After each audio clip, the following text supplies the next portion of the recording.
اعوذ باللہ من الشیطان اللعین الرجیم بسم اللہ الرحمن الرحیم الحمد للہ خالق العباد وساطہ المہاد ومسل الوہاد هو الاول لم یزل والآخرۃ بلا اجل خرت له الجبہ والصلاة والسلام على سیدنا الممجد بشیرنا المسدد نذیرنا المعید المصطفى الامجد المحمود الاحمد ابی القاسم محمد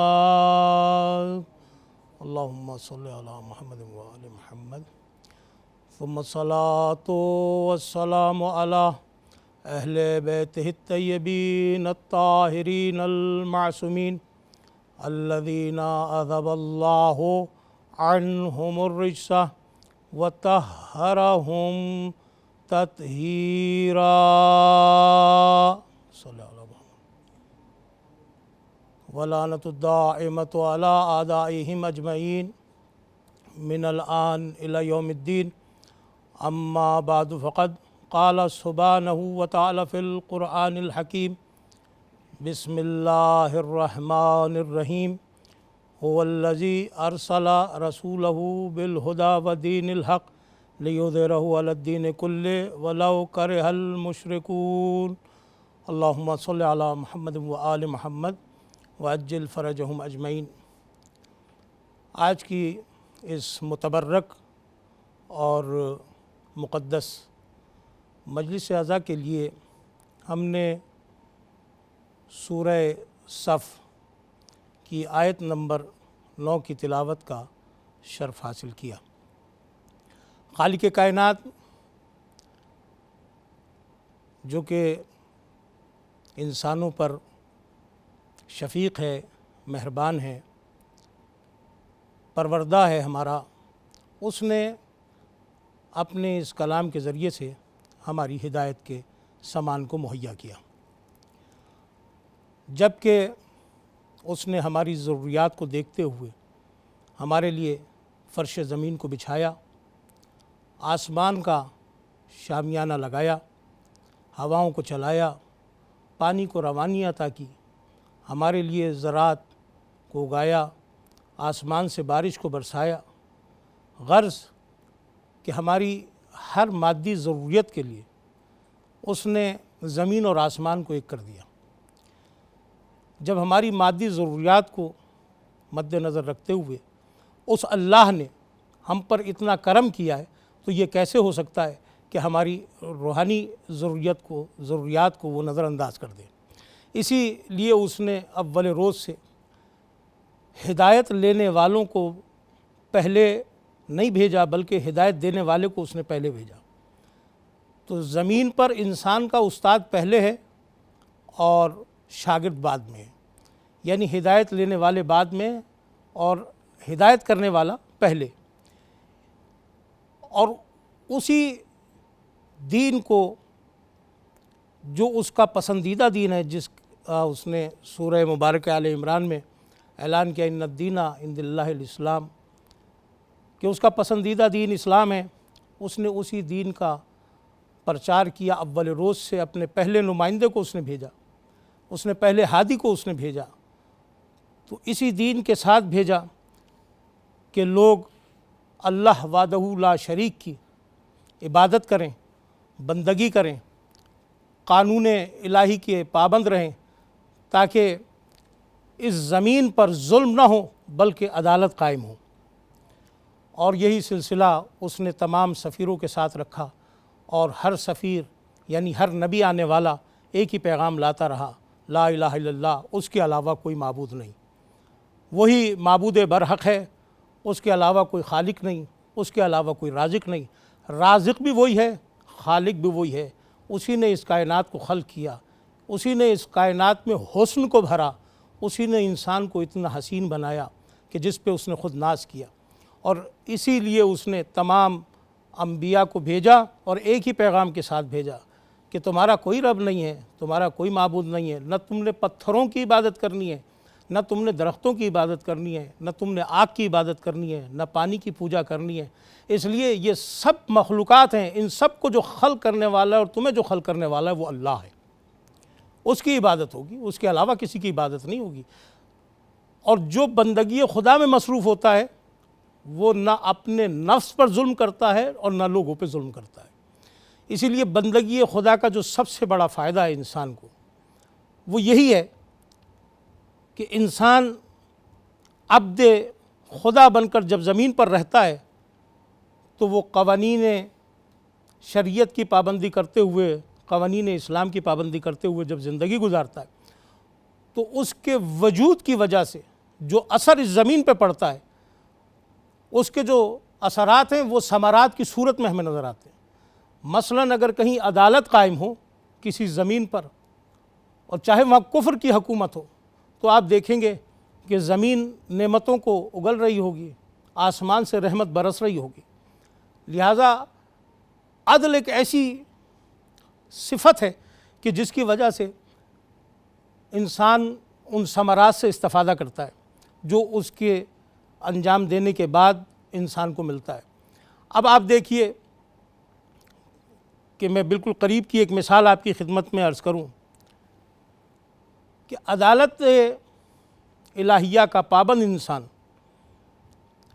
جب کسی کفر کے معاشرے میں زندگی گزار رہا ہوتا ہے یا مشرک معاشرے میں زندگی گزار رہا ہوتا ہے تو اس کے اس پابندی کرنے سے، دین کی پابندی کرنے سے، دین کی رعایت کرنے کی وجہ سے لوگ اس کی طرف متوجہ ہوتے ہیں تو وہ تو خود تو ایمان کے شربت سے سیراب ہو رہا ہوتا ہے، لیکن وہ اپنے وجود کی برکت سے دوسرے مشرکین کو مسلمان کر کے، دوسرے کافروں کو مسلمان کر کے صرف اپنے عملی اقدام کی وجہ سے لوگ اس کی طرف متوجہ ہو جاتے ہیں، جبکہ ابھی اس نے تبلیغ نہیں کی ہوتی ہے۔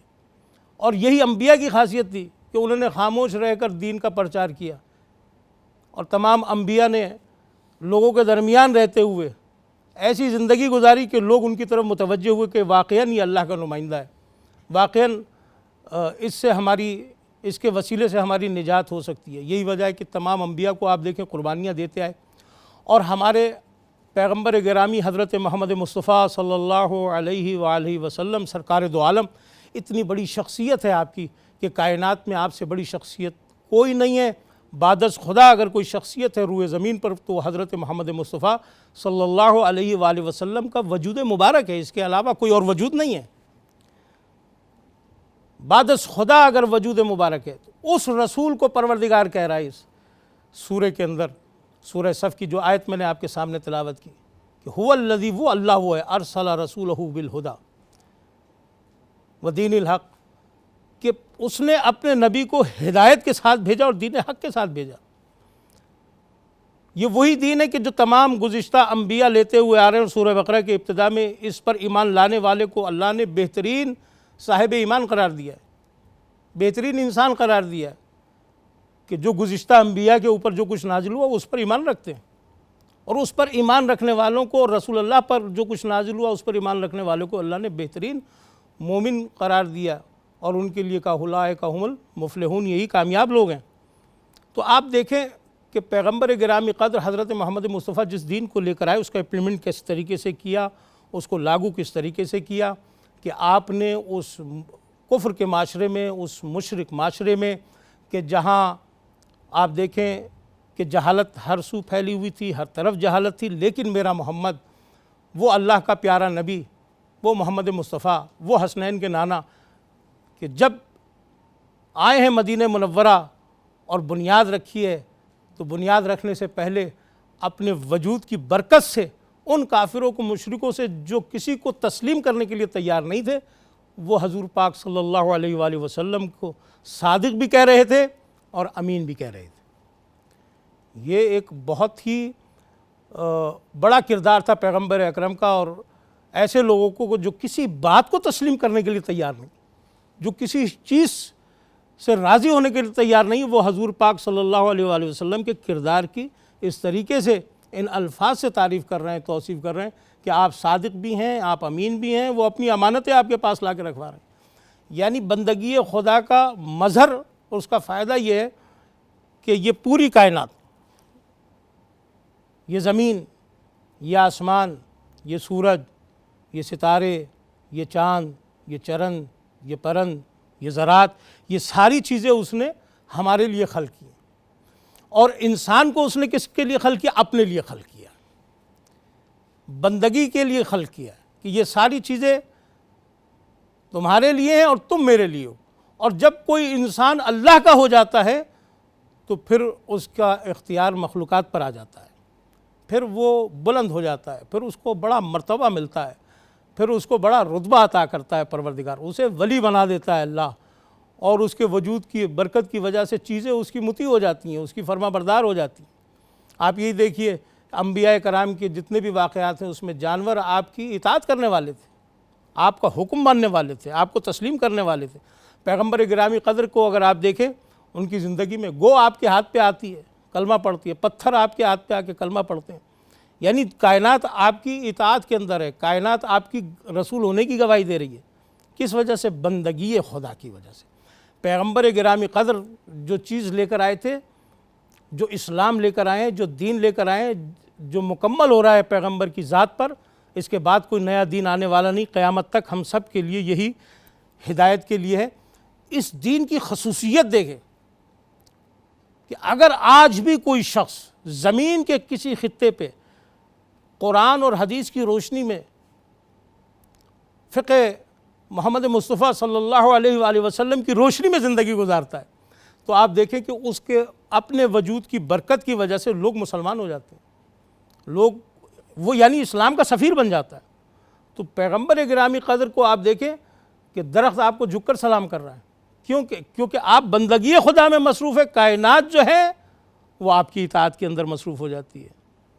تو پوری کائنات جو ہے وہ پروردگار عالم نے انسان کے لیے خلق کی اور انسان کو اپنے لیے خلق کیا، اسی لیے رسول اسلام کو بھیجا ہدایت کے ساتھ اور دین حق کے ساتھ۔ ایسا نہیں کہ ہدایت جو ہے وہ بعد میں آئی ہو اور رسول اللہ پہلے آ گئے ہو، نہیں، ہدایت کے ساتھ رسول آئے، مجسمہ ہدایت ہے، انہیں کوئی نہیں پڑھا سکتا، انہیں نہیں کوئی سمجھا سکتا، وہ کائنات کو پڑھانے کے لیے آئے۔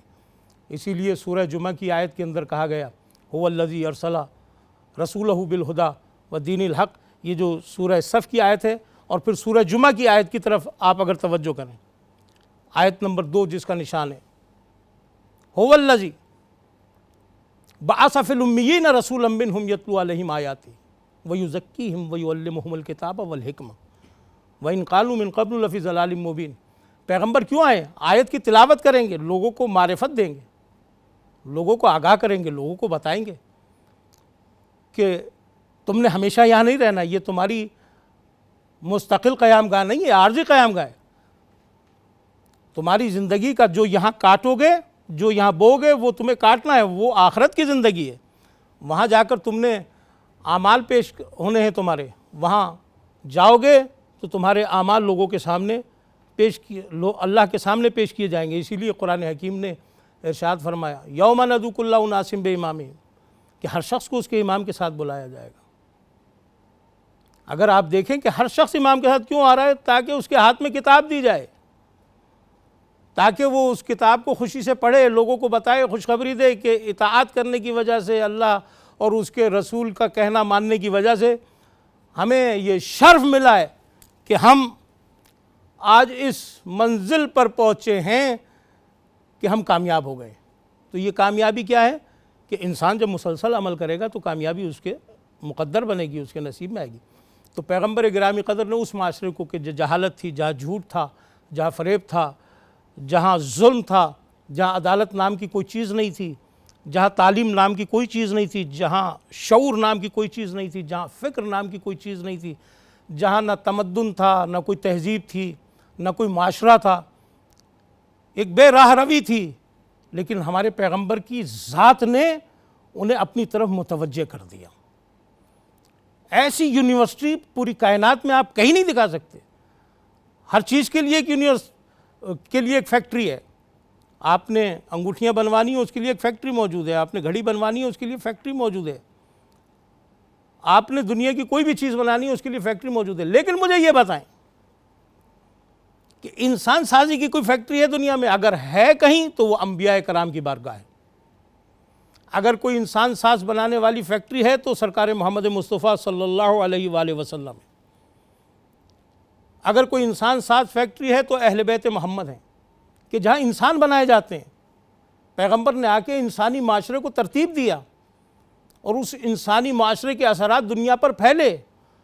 جن لوگوں کا استحصال ہو رہا تھا ٹیکس کی صورت کے اندر، جن لوگوں کا استحصال ہو رہا تھا حکمرانوں کے ظالم رویوں کی صورت میں، لوگوں نے اس سے نجات پائی اور لوگوں کو عدالت ان کے دروازے پہ ملی۔ یہ پیغمبر گرامی قدر کا اقدام تھا، یہ حضرت محمد مصطفیٰ صلی اللہ علیہ وآلہ وسلم کا اقدام تھا، اور اسی اقدام کی وجہ سے دیکھیے کہ پیغمبر گرامی قدر جو دین لے کر آئے اللہ کا، جو ختمی مرتبت پہ تمام ہو رہا ہے اور اس کے بعد کوئی دین آنے والا نہیں ہے، وہ کس طریقے سے دنیا میں رائج ہو گیا، وہ کس طریقے سے دنیا میں پھیل گیا۔ مسئلہ یہ کہ دین بہت اچھا ہے، اگر دین کے ماننے والے بھی ویسے ہو جائیں تو اس کے ثمرات اتنے بہترین دنیا میں آئیں گے کہ کوئی شخص مشرک اور کافر نظر نہیں آئے گا۔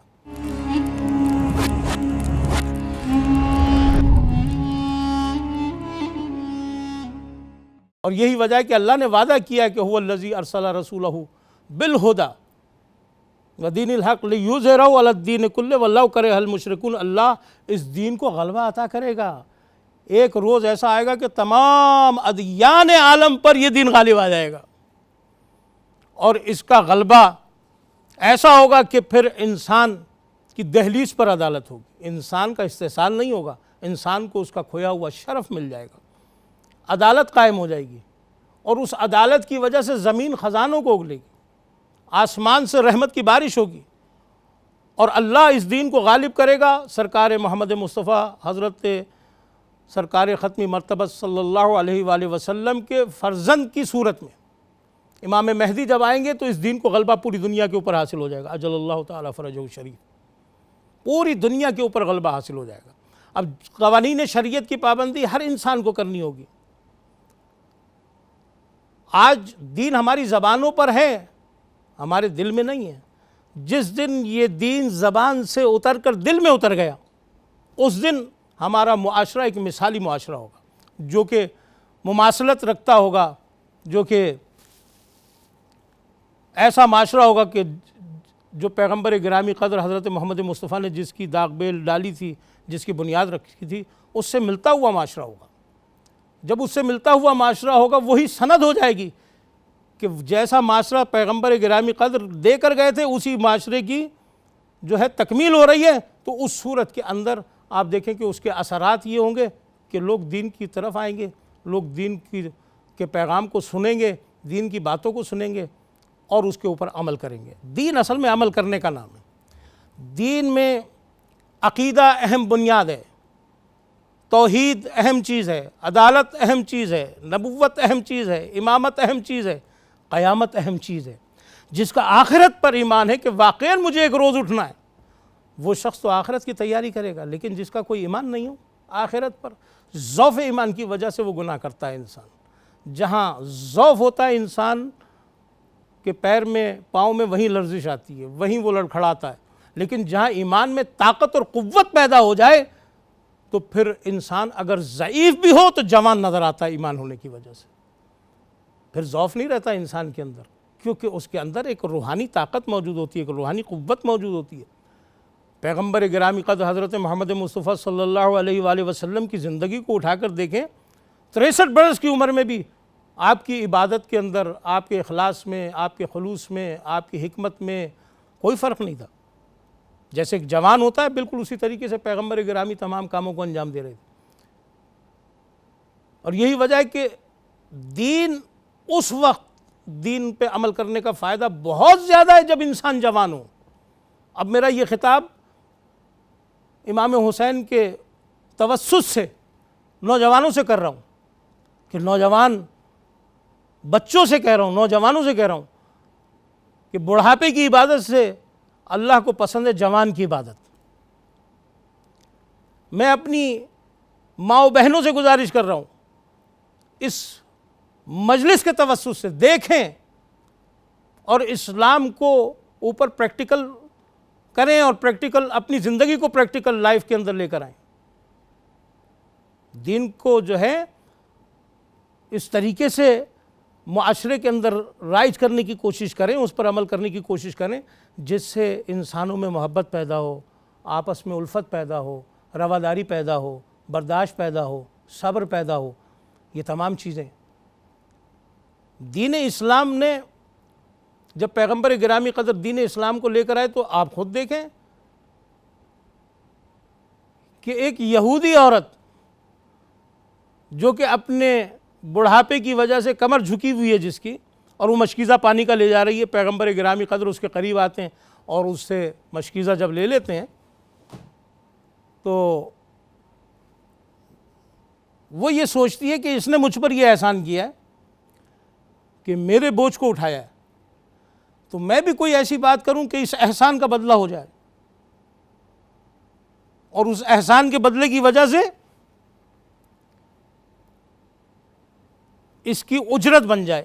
تو اس نے پیغمبر سے کہا، آپ کہتی ہے کہ دیکھو تم نے یہ کام انجام دیا ہے، لیکن ایک بات دیکھتے چلو کہ اس معاشرے میں کوئی محمد نامی شخص آیا ہے اور وہ اپنے آپ کو نبی ہونے کا دعویٰ کر رہا ہے، تو تم اس سے بچنا، اس کی گفتگو سے بچنا. سنا ہے وہ بڑی اثر انگیز گفتگو کرتا ہے. تو جب پیغمبر نے اس کا پانی اس کے گھر تک پہنچا دیا، کہا کہ وہ محمد میں ہی ہوں جس سے بچنے کی تم مجھے وصیت کر رہی ہو، نصیحت کر رہی ہو. تو اس عورت نے دیکھا کہ یہ عمل تو کسی بڑے خاندان کا انسان کر سکتا ہے، یہ واقعاً کوئی اللہ کا بھیجا ہوا نمائندہ اس عمل کو انجام دے سکتا ہے، ورنہ کسی کو کسی بزرگ کی کیا پرواہ پڑی ہے کہ وہ اس کے ساتھ امداد کرے یا مدد کرے. یہ تو وہی کر سکتا ہے کہ جس میں خوف الہی ہو، یہ تو وہی کر سکتا ہے جو عبد خدا ہو. تو اس نے برجستہ کہا کہ آپ اللہ کے رسول ہیں اور آپ ہی نبی ہیں اس عمل کی وجہ سے پیغمبر کے، لہذا آپ مجھے کلمہ پڑھائیں، میں آپ کا کلمہ پڑھتی ہوں. تو آپ دیکھیے کہ پیغمبر گرامی قدر کے ایک کام سے اس عورت پہ کیا اثر ہوا. وہ کوڑا پھینکنے والی عورت مسلمان ہوئی کہ نہیں ہوئی پیغمبر گرامی قدر کے مسلسل عمل سے. کیونکہ انسان کا دل اللہ نے نرم بنایا ہے، پتھر نہیں ہے. پتھر میں بھی سوراخ ہو جاتا ہے اگر اس کے اوپر لطیف پانی پڑتا رہے. پتھر میں بھی سوراخ ہو جاتا ہے اگر اس میں لطیف پانی آ جائے. تو یہ تو انسانی دل ہے، اس کے اوپر جو ہے قرآن کی اگر مسلسل بارش ہو، تلاوت قرآن مسلسل ہو،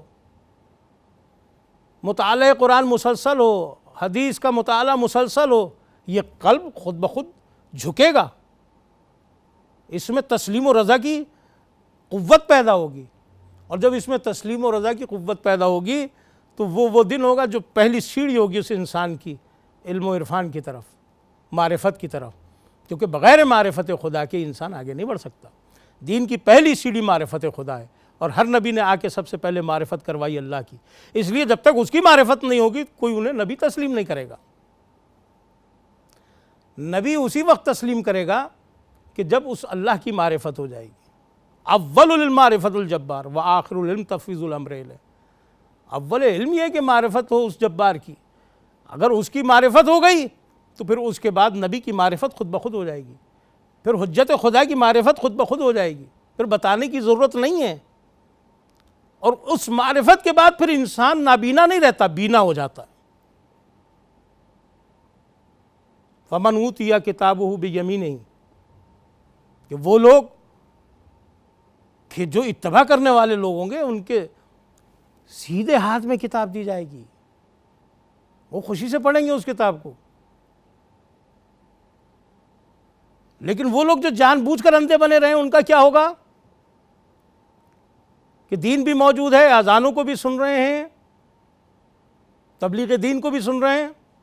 ومن کان فی ھذا اعمی وہو فی الآخرۃ اعمی واضل سبیلا. دنیا میں بھی جان بوجھ کر اندھے بنے رہے اور آخرت میں بھی اندھا ہی اٹھایا جائے گا. تو بینا شخص چاہیے، ایسا شخص چاہیے کہ جو امام برحق کی پیروی کر رہا ہو.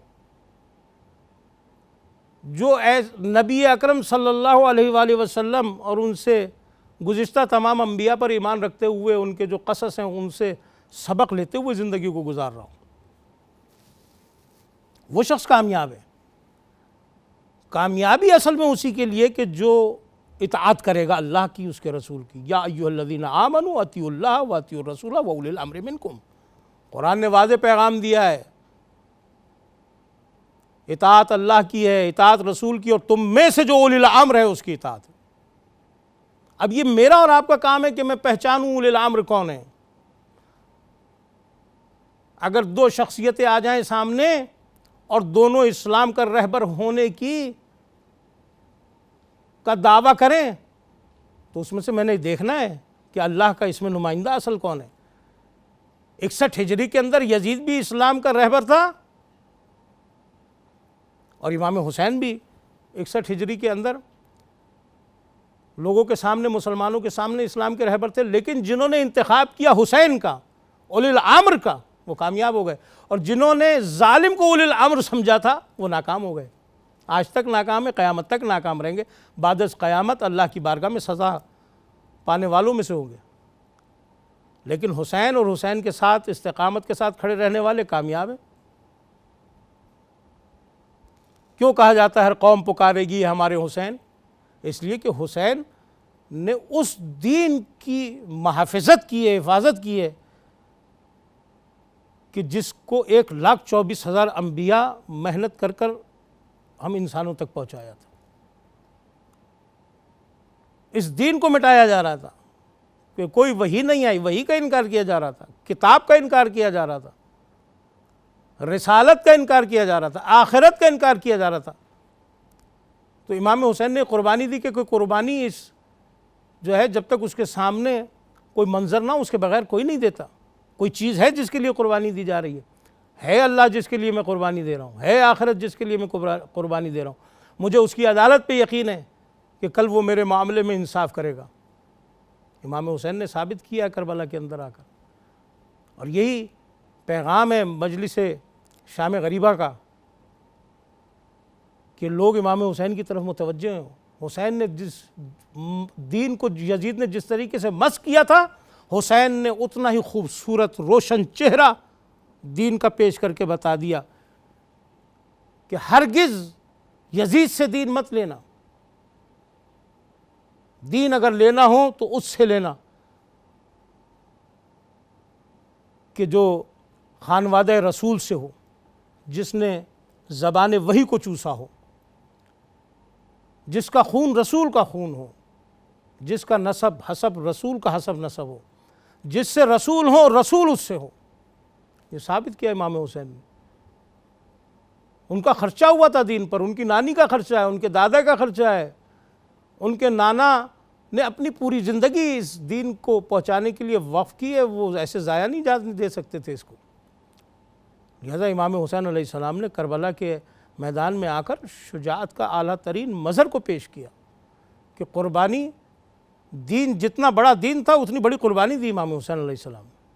یہ وہ ذبح عظیم ہے جو جناب اسماعیل کی قربانی سے تبدیل ہوئی، اور آج امام حسین 61 ہجری کے اندر کربلا میں اس قربانی کو پیش کر رہے ہیں۔ میں دعوت دیتا ہوں ان تمام لوگوں کو کہ جو حسین پرست ہیں، جو دین پرست ہیں، جو مصطفیٰ پرست ہیں، کہ وہ حسین کی مدینے سے کی پوری زندگی بچپن سے لے کر اور 61 ہجری تک کی زندگی کا مطالعہ تو کریں، ہر کتاب کو ٹٹولیں، مقتل کو دیکھیں، آپ کی سیرت کو دیکھیں کہ حسین کون ہے، حسین کس شخصیت کا نام ہے، حسین کس رہبر کا نام ہے۔ وہ انسان ہے کہ جس نے ہدایت کے چراغ کو ایسا روشن کیا کہ اب طاغوت کبھی بھی اسے بجھا نہیں سکتا، وہ ہمیشہ جلتا رہے گا۔ یہ وہ سفینہ ہے جو اس میں سوار ہو گیا، وہ کامیاب ہے، اور جو اس میں سوار نہیں ہو سکا وہ ناکام ہے، نوح کے بیٹے کی طرح ناکام ہے، وہ ہلاک ہو جائے گا۔ چاہے وہ پہاڑوں کو وسیلہ بنا لے، چاہے درختوں کو وسیلہ بنا لے، چاہے بلند عمارتوں کو وسیلہ بنا لے، وہ ہلاک ہو جائے گا اگر اس نے اس کشتی نوح کے اندر سوار نہیں ہوا۔ یہ جو اہل بیت کی کشتی ہے، اس میں جو سوار ہو گیا وہ کامیاب ہے، اور جو حسین کی طرف نہیں آیا وہ ناکام ہے. حسین کی طرف آنا پڑے گا. تو اگر آپ غور سے مطالعہ کریں گے، ان الحسین مصباح الہدی و سفینۃ النجاۃ، اور سے مطالعہ کریں، حدیث کا مطالعہ کریں، آپ دیکھیں اس کے اندر کس طریقے سے پیغمبر گرامی قدر جو ہے وہ حسین کی تعریف اور توصیف کر رہے ہیں کہ یہ وہ امام ہے کہ جسے ہدایت کا چراغ قرار دیا گیا. یہ اولی الامر ہے. 61 ہجری میں اولی الامر حسین ابن علی ہیں، اور جن لوگوں نے حسین ابن علی کی پیروی کی وہ کامیاب ہو گئے. حر علیہ السلام ہو گیا. جو بھی امام حسین کے ساتھ آیا وہ کامیاب ہو گیا. کیوں کامیاب ہو گیا؟ ظاہری طور کے اوپر 72 افراد شہید ہو گئے، وہ لاکھوں کا لشکر ان کی شہادت کے بعد خوشیاں منا رہا ہے، لیکن کامیابی کس کی ہوئی؟ وہی امام زین العابدین نے، جس کی طرف اشارہ کیا کہ امام حسین کی اس جنگ کا فائدہ کس کو پہنچا، کیا فائدہ ہوا. تو جب اذان آئی تو امام علیہ السلام نے کہا کہ اس اذان کے لفظوں کو اوپر غور کرو اور پھر بتاؤ کہ حسین جیتے ہیں یا باطل جیتا ہے. حسین جیت گئے، اس لیے کہ اذان باقی رہی، اس لیے کہ نماز باقی رہی. حسین نماز قائم کرنے والوں میں سے ہیں. حسین نے پوری شریعت کو بچا کر محفوظ کر کے آج ہمارے پاس پہنچا دیا. آج ہمیں حلال و حرام کی تمیز ہے حسین ابن علی کی وجہ سے، ورنہ تو اس نے شراب کو حلال کر دیا تھا، محرم سے نکاح جائز ہو جاتا، بدھ کو نماز جمعہ پڑھا دی جاتی، بندروں سے کھیل تماشا ہو رہا ہوتا. یہ سارے کام لوگ شطرنج کو حلال سمجھ رہے ہوتے ہیں، حلال خدا کو اس نے حرام اور حرام خدا کو اس نے حلال کر کے مخلوط کر دیا تھا چیزوں کو. حسین نے واضح کر دیا یہ حلال خدا ہے، یہ حرام خدا ہے. جسے محمد نے حلال کیا وہ قیامت تک حلال ہے، اور جسے محمد نے حرام کیا وہ قیامت تک حرام ہے. یہ حسین ابن علی کا کردار ہے کربلا میں.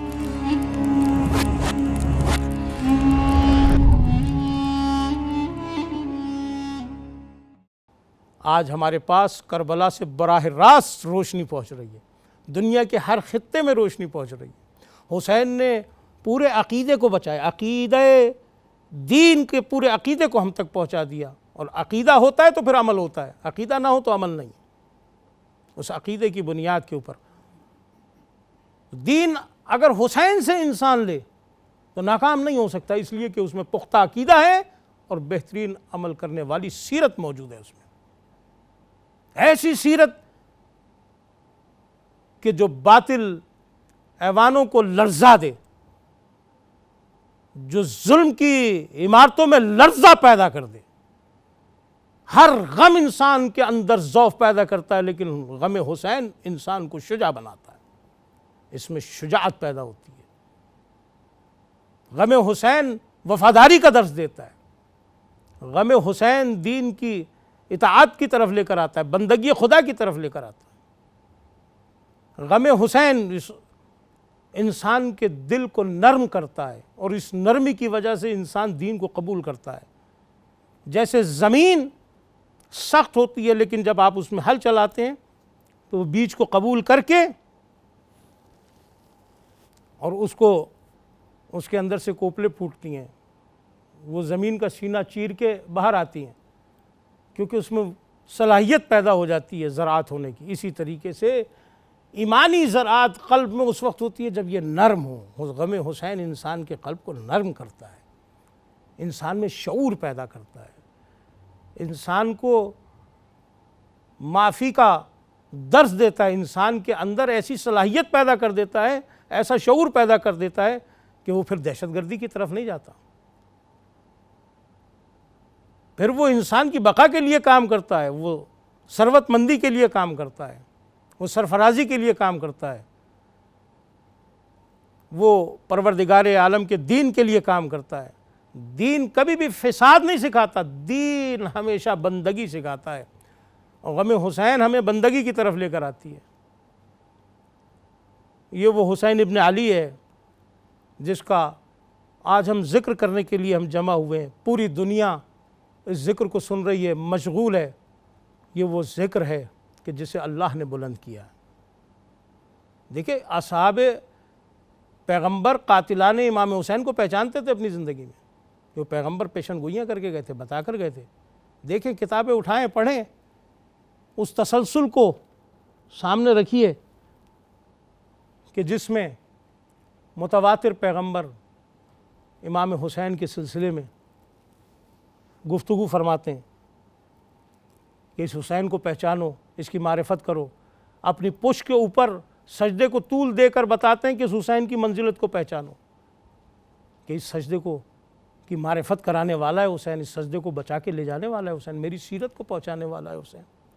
حسین اس مظلوم ہستی کا نام ہے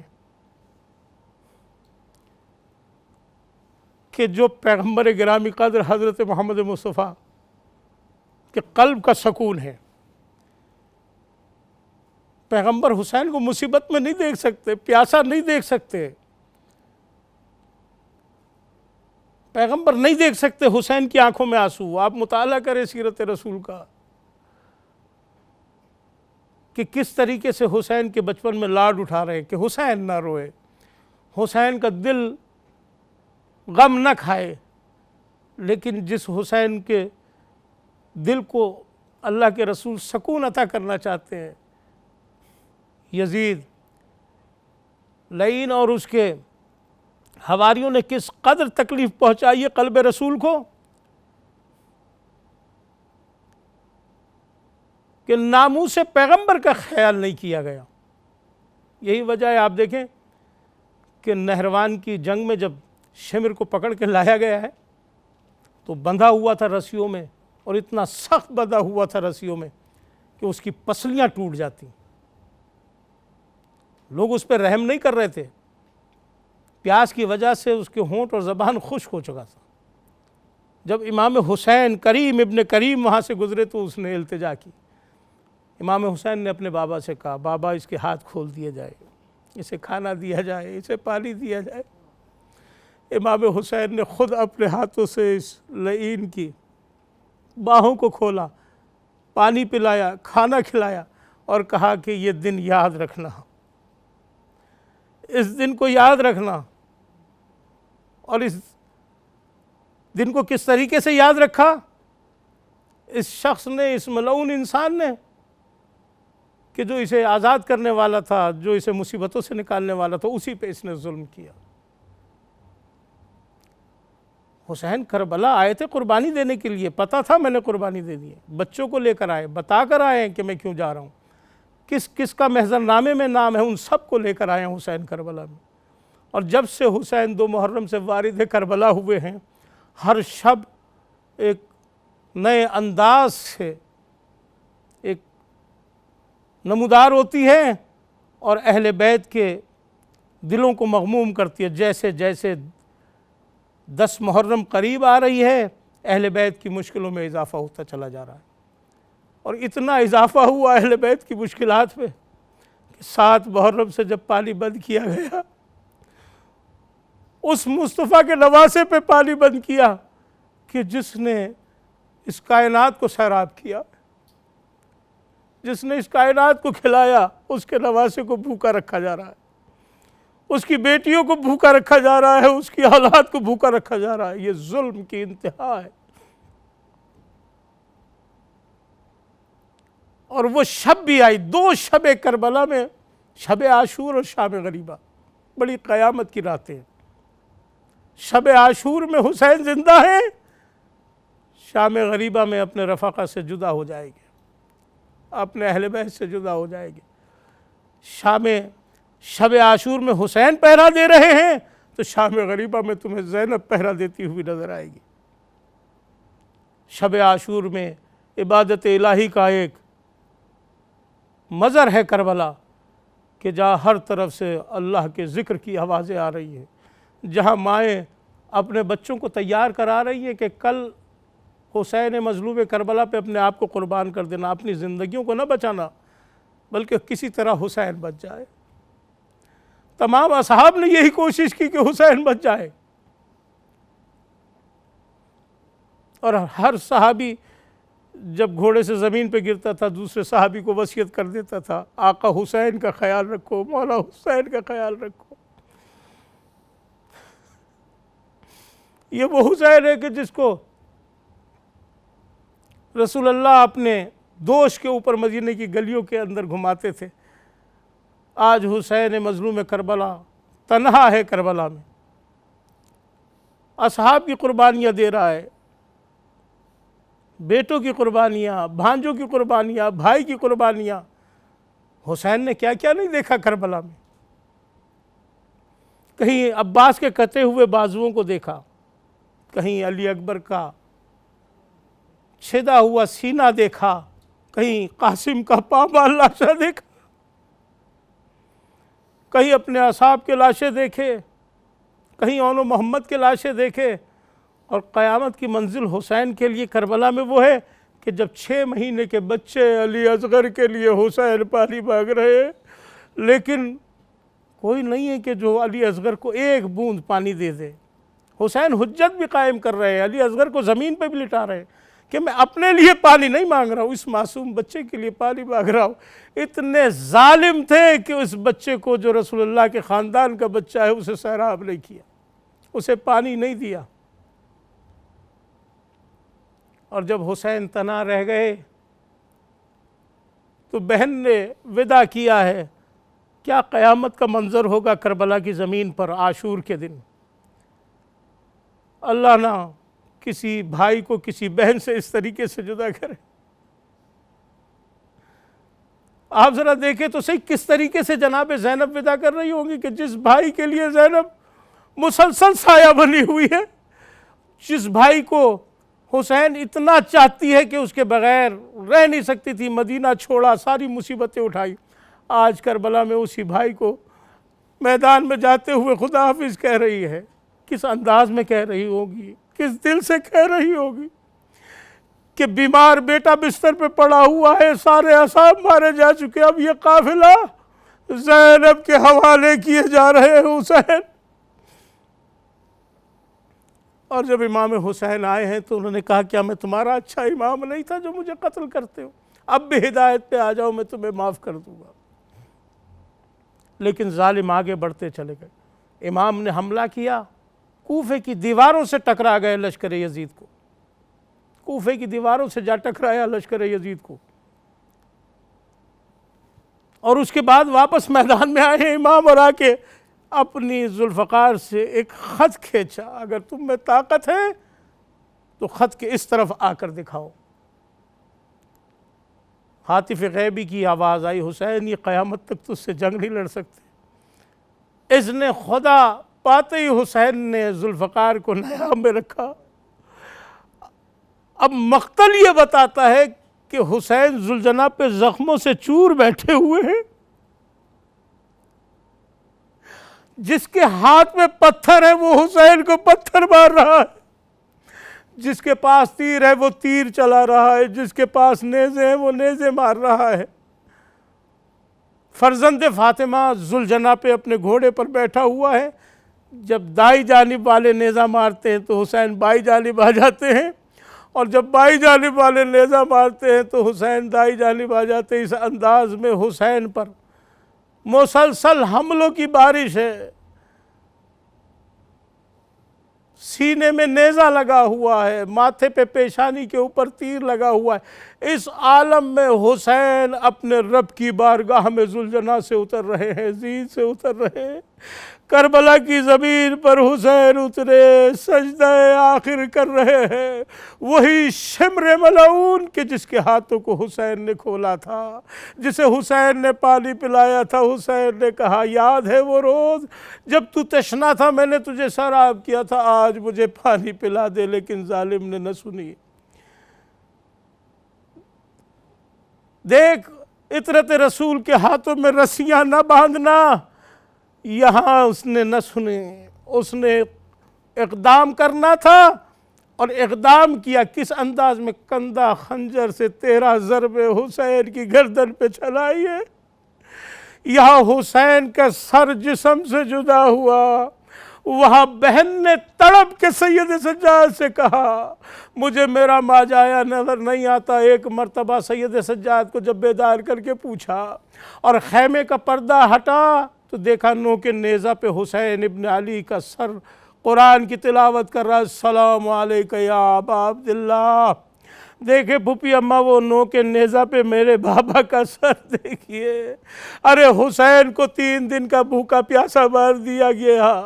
حسین وہ مظلوم ہستی ہے کہ جس کے اصحاب بھائیوں کو، بھانجوں کو، بھتیجوں کو مار دیا گیا۔